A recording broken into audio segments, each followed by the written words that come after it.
more than a teacher. You are more than a parent. You are more. And that's exactly why I brought Amanda and Kate to the Special Education Inner Circle podcast. I'm your host, Catherine Witcher, and today I'm super excited to talk about a topic that quite often is seen as taboo. And we're going to hit some of those tough questions and not just talk about the topic, but talk about solutions. So Amanda and Kate, thank you for being here today. Thanks for having us. All right. So it always starts this way. How did you end up at an IEP table? Amanda, why don't you share that with us? So I came to the IEP table first as a parent. My oldest son is on the autism spectrum, and I felt like I was playing a game that I didn't know the rules to. So that's how I became a master IEP coach and connected with Catherine. And that has been so great for me to be able to serve my son and so many others. And I blog about our journey so that I have a form of release of what is happening. I can write it and let go. And that's how Kate and I found each other, because her story was the first that I found where someone was writing honestly about autism. And we have become, I can say, great friends, which is crazy to think. And together we wanted to do more for caregivers. So we ended up founding a nonprofit called the More Than Project. I can't wait to tell everybody what you're doing with that and just give some insights of what is possible in this just world of chaos in so many different ways in our disability community. So Kate, tell us, how did you end up at an IEP table? Same as a parent. So my son Cooper is now 11, but when he was 2.5, we started that whole school district early intervention, kind of confusing, scary time. And we actually, before an IEP, we had the family plan, which, because he was so young. And I remember also feeling like I was playing a game I didn't know. I felt like parents even kind of kept secrets from each other because they got something really good and they didn't want you to take what they had really good for their kid.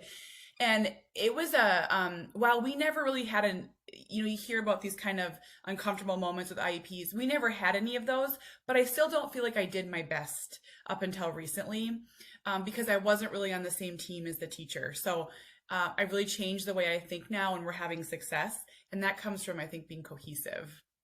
Yeah, I love that. You guys have great words today of like honesty and cohesive and just they're pure. Like you can tell that you're speaking from experience and that it's with hope. And that's one of the things that we're always talking about in our Master IEP Coach community, is having this hope and this determination that things are possible. So, both of you have been to many, many IEP meetings. You've had your ups and downs. You've had all those things.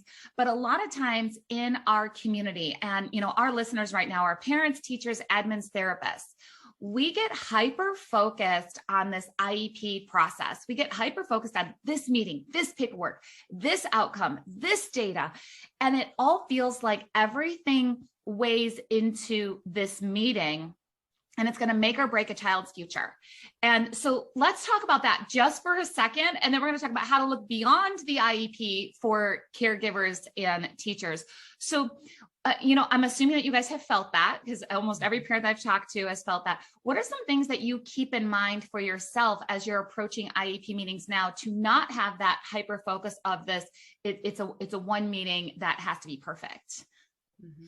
I think it's important to remember that our children change every day. They surprise us every single day. And with that, the IEP can change and the IEP can surprise us. So just because we're sitting down in October doesn't mean that we can't see this team again until next October. I talk to my son's teacher every single day through a communication plan. And that's how we know we're getting really close here to mastery, so it's time to bump it up. Or we're getting really off target here, so it's time to make some changes. And we can meet as a team and we can talk, and I value their input and they value mine, because from the very beginning I said, we are in this together because we all want the same thing. And I think it's important to let the team know you're there for them and you expect the same from them. It's okay to set expectations, but you have to be a member of the team. You have to play the same, game instead of withholding information. That's where I was when Jackson was 3. If I hold on to this and don't share it until the last minute, then I have a leg up. It doesn't work that way. That was not a good way to come to the table. Oh, I love that perspective because it happens so much. Kate just said, like parents feel like they're withholding from each other and then you're withholding from the team. And that's the fastest way to either never build trust or to break trust is to withhold information in this IEP process. So Kate, how about you? How has your perspective changed in this way?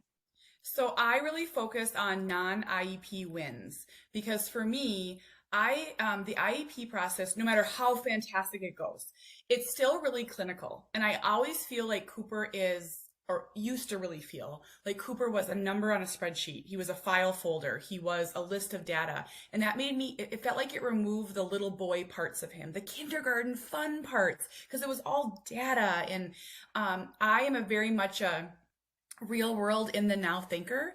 So our IEP meetings start with our teacher telling us, she's like, I could tell you all the hard things that happened, but she's like, do you know that when Cooper went in gym the other day, the class cheered for him because he's the most popular kid there? And like instantly I was like, oh, I love you. She tells me all these real life things.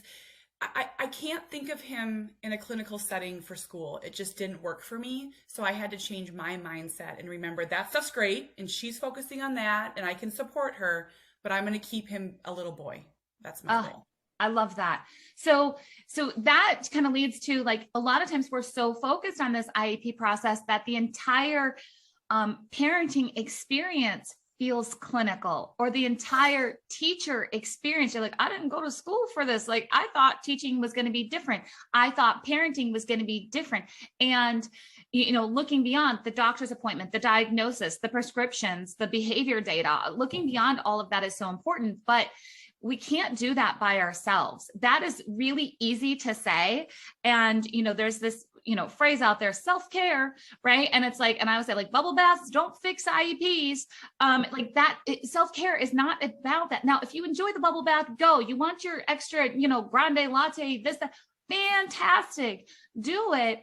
But there's so much more to a person than just their role in the IEP process, which kind of leads to this nonprofit that I'm seeing it, I'm hearing about it. And I was like, let's tell everybody about it. So I don't know who wants to jump in and share, what is this nonprofit that you have developed? You want to start, Amanda? Sure. So what really inspired the foundation of the More Than Project, and Kate talks about this in her writing, in her book, and we talk about it as a leadership team in her support page, is the mom at 2:00 in the morning or at midnight who says, I can't do this anymore. I need help. I don't know how to keep going. I am so tired. I am so worn down. And we said, we have to help them. We have to figure out, how do they know they are not alone and that we support them and that we understand. So we started with this vision of More Than a Caregiver, where we would provide free telehealth mental health counseling to caregivers, whether that be the mom or the dad or the grandma, whoever is caring for the individual with special needs, to support them in their own home, in their own time, and really help them feel seen. And as we started having these conversations, we learned that we want to support the individual themselves, and we wanted to honor siblings. And we did that with the More Than a Sibling Scholarship. And we want to honor teachers because, Kate says it all the time, it's a full community of people who are supporting an individual with different needs. It's not just the parent and the child, it's siblings and teachers and grandparents and therapists, and we want to support everyone. So that is how we came up with the More Than Project, being the overseeing body for all of these trickle down scholarships and opportunities that we want to provide to really honor those who are loving on these individuals. So it's not just limited to caregivers. Now you've expanded, you have siblings, you have teachers. And obviously that's because this More Than a Caregiver, how it starts, and anybody who's ever started a program, that's what happens. You have this great idea, you start it and you're like, oh, that was successful. And now I have to do more. Like, you're like, this was really good. And now with that. So Kate, can you just share some of the things that, like, when you first started this and parents started experiencing more than, that really is an experience of like, somebody cares enough to help me get help in that. What's some of the feedback that parents gave to you? Oh, just amazing. So I always felt really in the worries I had about autism, the frustrations and even the anger, all the emotions that go into it. I never had a safe place to say that. Like I would say it to my mom and she'd be like, it'll be okay. Or my husband would try and, kind of rush me through my feelings and that's human nature. I needed to find a group of women or like-minded individuals that I could say, I'm struggling and this is hard, and not have to immediately follow it up with, but I love my child. Because that's what we're kind of feel pressured to do. Mm-hmm. So creating this, essentially this community of Finding Cooper's Voice, but then furthering it with the More Than Project, amazing feedback. People are feeling seen and heard, and it's been really powerful for Amanda and I to, there's a saying that's something like, once you make it through the storm, help those that are still struggling. And that's our goal now. Like that's our whole mission. Mm-hmm. So, I was thinking about this a lot because it is a topic that feels very taboo. I personally feel like, having been in the disability community, for 40 some years, as a special needs sibling myself, I saw the generations before you of parents who did not speak of this. This was like, no, because that whole, like, I'm struggling, but I love my child. There was no, I'm struggling. It's just, I love him. I love her. Like, that's just, it is what it is. And I'm okay. And what I was thinking about this morning is, but the goal is not just to be okay. The goal is not just to be fine. The goal is not just to handle it, right? Like we're talking about like thriving. So can you share a little bit about what does it feel like to be hanging on just okay? And like what, the difference, because I want to encourage people to reach out to you. And, that's something that, my daughter had medical complex background way back when she was a toddler. And I know what that feels like to be just okay versus living life. So I would love some specific things. So like, Amanda, what does your day look like when you're just okay? And what does your day look like when you're more than and that you're being supported? So Kate and I actually exchanged texts this morning. We're like, team no sleep. I'm like, me too, girl. So tired. And that is the pure definition of feeling just okay. I'm like, we laid there and we watched every hour on the clock, and you knew you couldn't get up because you couldn't risk waking up the kid who is rustling around and refusing to stay quiet, and you couldn't wake the rest of the house, and you knew how much you had to get done, and you knew today was going to drag on and stink, quite honestly, by 12 o'clock, 1 o'clock, 3 o'clock, when coffee's not working anymore. And you know that your child's not going to thrive today because they're exhausted and you're exhausted, and you think, but someone else understands, and we will make it through. We have made it through every hard day. And Kate and I got the opportunity to talk a lot about grief and special needs parenting and how it's a moving target, where it's not that you're grieving diagnosis, and it's not that you're grieving, your child. Your child, or therapy ended and now we have to go to school, or now school ended and we have to do this.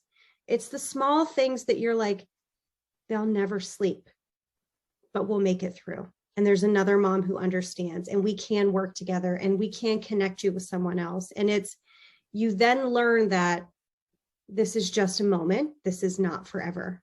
There is happiness. There is joy. There are milestones. There are things to be thankful for, but you have to sit in it, like Kate said, and we can help you sit there. And then we help you find the other side. And that's really where you go from just being okay to, I can do this. I know I can do this. And on the days that I can't, I have somebody I can call and they will help me make it through. Kate, do you have anything else of what it looks like from before and kind of after? Well, and it's really for any mother, because so my two youngest who do not have special needs are not sleeping. And the other day I was doing a live video and I was like, I am so tired. Those little monsters don't sleep, and some older woman said, wrote to me like, just fix it already. Like, you've been complaining long enough. And it was enough of a scold to be like, I told Amanda, I'm like, I'm not going to talk about being tired anymore because I don't want to be scolded. And that's so wrong. Like, we should be able to say the hard parts of our lives and not feel silenced and have to sit in this alone. And to go back on one thing you said, to touch on parents of older children in their 40s and 50s, they come to me every single day. Every single day I have 5, 10 comments and messages that were like, if you would have been here, this community, when my child was diagnosed, we wouldn't have hidden in our home for our whole entire life. And I think about those moms and dads that paved the way for our kids. Like, they paved the way, but they did it uphill the whole way and didn't have this sense of community. So Amanda and I are going to change that. And social media has given us the ability to reach everyone now. And that's how I feel about special education, right? So like, we all have something that weighs on our heart. And I want everybody who hears this, maybe you're not in the place to lead something like a More Than project. Maybe you're not in the place to become a master IEP coach. Maybe you're not in the place to do that. That's okay. Lean on those who are doing those things. And you know what? We need you just as much as you feel like you might need us. And like, it's okay. Just join us, come find us. And I watched that uphill battle as a special needs sibling. My brother is the first generation of fully educated adults with disabilities. He was born. So if you think, see, that's a different perspective, right? Yeah. In there. So he was born in 1977. The law was enacted in 1975, which means that the generation before him, they didn't get school. And so they were, I'm going to say uneducated. In that way, they were uneducated in their younger years, and then they were adults with disabilities. Okay, so I grew up seeing adults with disabilities who were not educated in their early years. So my brother's the first generation, which means that when he got to the end of school, nobody knew what to do because he was the first generation. So I want you guys to tell us about what's happening with More Than a Teacher and what's going on there, because that definitely fills a gap that I have felt strongly as a special needs sibling to, a wonderful man in his 40s. Mm-hmm.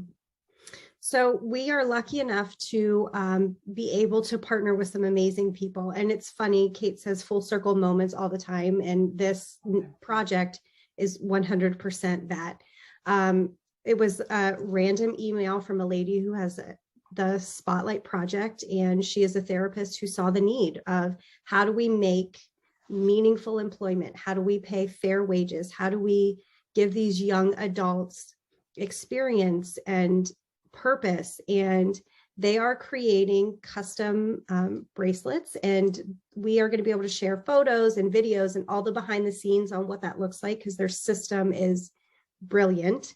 And they are making a I Am More bracelet for the More Than project. And the proceeds from these bracelets go back to our More Than a Teacher initiative, which we are going to give scholarships out for sensory corners, rooms, pathways, whatever your school has room for, to fill the need for those who don't have that space. Because as Kate and I know, and Catherine, as you know, it's so important for us to have access to these spaces for our kids and their students. And when we talked to Rachel, who runs the Spotlight Project, she said, the students said, people are always raising money for us, and this is our way to give back. And I thought that was the most beautiful truth ever, because they're doing it. They're doing the thing for teachers and to give back. And I think that it's just beautiful. It is. It's exciting to see. Again, that's a true community where no matter what your ability is, you are contributing and you're supporting each other. So this is a person who has a disability who's supporting the teacher who, supports the children with disabilities. Like, you can't get more, kind of engaged in community than doing that. So, all right, we're going to have all the links for everybody below. So you're going to be able to find out if you're a parent, if you're a teacher, if you're just like, what is going on? Like, I just need to read some blogs of, other people who are going through things. Like, I'm not ready to engage yet in that way, because that's what I love about a good blog, is that it lets you read and become a part of the community without even having to engage. Because I know a lot of people are there right now, and that's okay. That's okay, because, the community that Amanda and Kate have, they're there when you're ready. But it's time to get connected. So please follow the links there. Also, no matter where you're listening to this, please leave a comment, share it with somebody who needs to hear this. The more you comment, leave a 5-star review on Apple, share this with somebody. It helps us help more parents, teachers, admins, therapists, and become this community. But we need you to share this with those who need to know that they're not alone. So, all right, one last thing. I would love for each of you to share a word that you would love a parent or a teacher to hang on to if they're struggling right now. So what's a good word? You know, I'm all about words. Like I have a word of the year. Like my word of the year right now is peace. And I'm like, no matter what's going on out there, like peace. So what's a word that somebody could hang on to today if they're struggling? My word is success. Every single day there is a success. If we made it out of the house on time for school, success. If my coffee was hot through the whole cup, success. If he put one shoe on and I had to put on the other, success. There is success to be found every single day. And we have to hang on to that. And sometimes they're huge and sometimes they may seem little, but there is a win every single day. So success is my word. I love that. I gave a funny look when you said about the coffee. I like looked over my coffee cup. I'm like, shoot, I don't even have little kids at home. And I still lose my cup of coffee across the room and drink it cold. Like, nope. Like that is not on my success marker, but I will find another success today. Kate, how about you? So my book is out, which hopefully some of you know about it. It's called Forever Boy. But this book, it's my memoir about our family's journey with autism. But the word for me would be transformation. And that's not one I would have thought of years ago by any means.